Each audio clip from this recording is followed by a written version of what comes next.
আসসালামু আলাইকুম, আমি আব্দুল হান্নান। একটা জায়গায় একটা বেসিক সেটআপ মিউজিকের একটা বেসিক সেটআপ দিতে কত টাকা লাগে সেটা হিসাবটা আমরা করব। তো এখানে যে সেটআপটা করা হয়েছে সেই সেটআপটা হচ্ছে যে ম্যাক মিনি দিয়ে, Mac mini M4 base variant, যেটার স্টোরেজ হচ্ছে 256 GB এবং যেটার র্যাম হচ্ছে 16 GB, এবং এটার হচ্ছে প্রসেসর হচ্ছে 10 কোর CPU M4 CPU এবং 10 কোর GPU, গ্রাফিক্স হচ্ছে 10টা কোরের গ্রাফিক্স এবং র্যাম হচ্ছে 16 GB র্যাম আর 16 কোর নিউরাল ইঞ্জিন। তো এটা যেহেতু স্টোরেজ কম, আমরা কি করছি, আমরা থান্ডারবোল্ট USB 4 বা থান্ডারবোল্ট 4 SSD কিনছি। থান্ডারবোল্ট 4 ইনক্লোজার আলাদা কিনছি এবং SSD আলাদা কিনছি, এবং আমি টাইপ সি SSDর পরিবর্তে থান্ডারবোল্ট SSDকে গুরুত্ব দিই, কারণ এটার স্পিড অনেক বেশি। এটার স্পিড অলমোস্ট 3200 থেকে 3400 মেগাবাইট। হ্যাঁ, এটার একটা অসুবিধা হচ্ছে এটা একটু গরম হয়। এটাতে টেনশনের কিছু নাই, যদি টেনশনের একদম কিছু নাই, এটা গরম হইতে পারে কিন্তু এটাতে পারফরমেন্স হ্যাম্পার হয় না। তাহলে খরচ পড়লো, এটা হচ্ছে 72K অলমোস্ট। এটা হচ্ছে প্রায় হচ্ছে 2 TB SSD 18K 18,000, আর এই ইনক্লোজারের দাম হচ্ছে 9,000, প্রায় হচ্ছে 27,000 এখানে। আর এটা হচ্ছে 72,000। এটার সাথে আমরা নিতে হয়েছে একটা type C hub HDMI 60 Hz 4K 3টা USB। এই হাবটার দাম হচ্ছে 2200 থেকে 2500 টাকার মতন। এর সাথে আমরা কিনছি দুইটা ছোট ছোট টাইপ সি OTG। কেন? যে আমরা যে বিভিন্ন জায়গায় ইউএসবিগুলো কানেক্ট করি বা হার্ড ডিস্কগুলো কানেক্ট করি, এই যে একটা ছোট একটা OTG কিনছি। এই OTGগুলোর দাম হচ্ছে 350 টাকা করে, 700 টাকা দুইটা OTG কিনছি, 700 টাকা। এরপরে আমরা এটার সাথে যেটা আছে যে এই তিনটা হচ্ছে মৌলিক খরচ। এরপরে একটা তো মনিটর লাগবেই। এটা হচ্ছে কম দামের মধ্যে 2K মনিটর এবং খুব সুপার ক্লাস, খুবই ভালো লাগছে মনিটরটা। যদিও এই মনিটরটা জীবনে আমি আজকে প্রথম চালাইলাম, কিন্তু আমার কাছে যথেষ্ট পরিমাণে পছন্দ হয়েছে।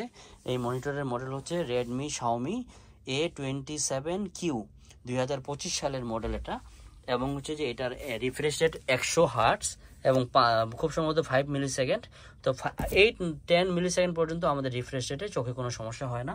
এটার দাম হচ্ছে অলমোস্ট 19,000 টাকা বা 19-20,000 টাকার আশেপাশে, খুবই ভালো।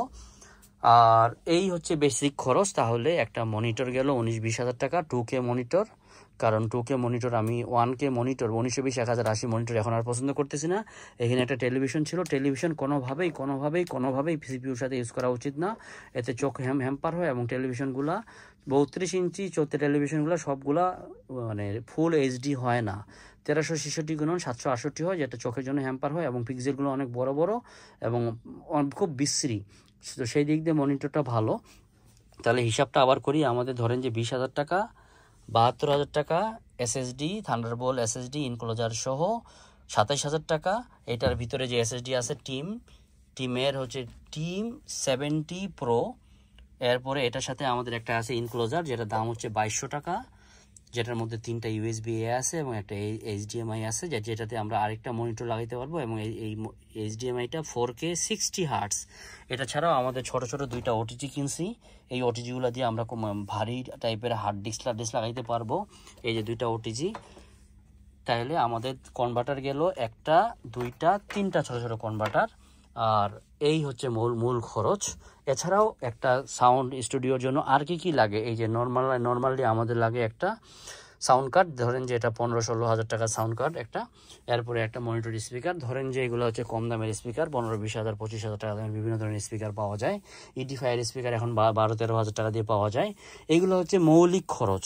এছাড়া একটা হেডফোন তো লাগবেই, 5,000 থেকে 10,000 টাকা বিভিন্ন দামের হেডফোন লাগে। যদি কোনো কারণে কেউ আমরা ডাবল হেডফোন চালাতে চাই, এগুলোতে না থাকে, তাহলে এরকম প্রিমিয়াম নিতে হয়। তো এই প্রিমিয়ামটা একটু বেশি দাম। তো আপনাদের যাদের বাজেট কম তারা দারাজ থেকে এরকম হেডফোন প্রিমিয়াম নিতে পারে, যথেষ্ট পরিমাণে ভালো, কম দামে 2,000 টাকার মধ্যেই পাওয়া যায়। এটা ছাড়াও আমরা হচ্ছে যে একটা মনিটর, একটা মিডি কিবোর্ড তো লাগেই। তো এটা হচ্ছে যে উনি যেহেতু প্রফেশনাল মানুষ, ওনার হচ্ছে যে প্রফেশনাল জায়গায় এই মিডি, এটা হচ্ছে মোড X6+ এটা ইউজ করে। এটা আমাদের একই সাথে মিডি হিসেবে কাজ করবে, আবার এখানকার টুনগুলা কম্পিউটারে রেকর্ড করা যায়। এটা আলাদা হিসাব। ধরেন যে আপনার বাজেট কম, সেই বাজেটের জন্য নবেশন অথবা LS6 অথবা যেটা আপনার পছন্দ 61 বা 49 কিজের একটা কিবোর্ড কিনলেন, এই হচ্ছে খরচ। আর উনার যেহেতু ড্রামের প্রতি আসক্তি আছে এবং চালায়, এবং যেহেতু লাইভে কাজ করে, ওনার আলাদা একটা ড্রাম কেনা আছে। এটা দাম কীরকম প্রায় 65 বা 70 মতো দাম। যাই হোক, এটা আমার মূল বিষয় না। এছাড়াও যেটা লাগে, আমাদের একটা পাওয়ার মাল্টিপ্লাগ বা পাওয়ার সাপ্লাই লাগে। কারণ হচ্ছে যে আমরা তো অনেকগুলো জিনিসে পাওয়ার দিব।